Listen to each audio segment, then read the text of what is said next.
Hi guys, welcome to my YouTube channel. By the way, my name is Jennifer. So guys, I just want to share kung paano ko nalaman na mayroon pala akong breast cyst. First guys is masakit ang aking left shoulder and my back sa loob talaga. Yung pain. Like gusto mong ipamasahe tapos ipadiin mo yung pagmasahe guys dito sa aking left shoulder. Ganyan guys. And ang pangalawa guys is makati ang aking naple or tong. And number three guys is mabigat ang aking left breast. Parang something talaga siya guys na mabigat. Hindi mo alam kung bakit. And the next thing that I did guys is I went to my breast ultrasound since I have already request guys. May request na ako guys since last 2024 sa OB ko, nag-request na sila ng breast ultrasound. Pero, that time kasi guys, is walang nakapa. So, last August 2025, may nakapa na ako something sa aking breast.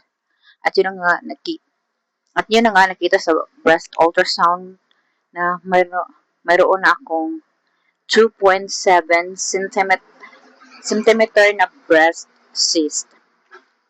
Kinabahan ba ako? Of course, yes. Kasi we all know naman guys na ito talaga yung mostly sakit ng mga babae.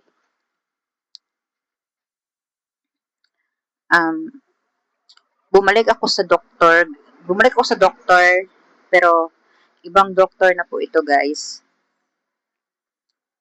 Yun na nga guys, ni-refer niya, yung doktor na OB ko guys, ni-refer ako dun sa breast surgeon.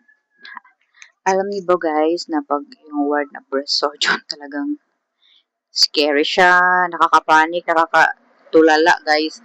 Di mo alam yung mararamdaman mo guys. Marami nang nagsisink in sa utak mo pag word na breast surgeon.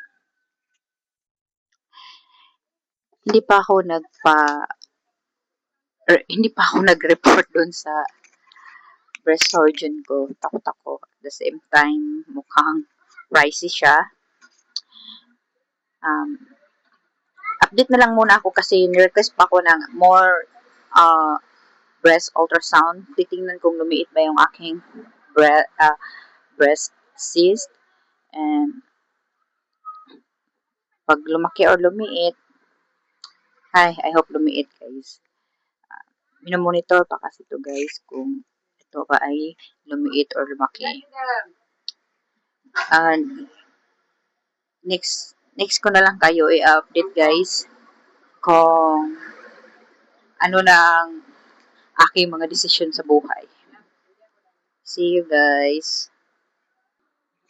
Uh, guys, kung sino mang gustong mag-ask about ano ba yung aking mga nararamdaman, you can write down below para masagot ko kayo isa-isa. Kasi marami pa to guys, i-share ko guys, kaso limited lang yung mga naalala ko, how it started. So, ayun lang guys. See you again to my another vlog.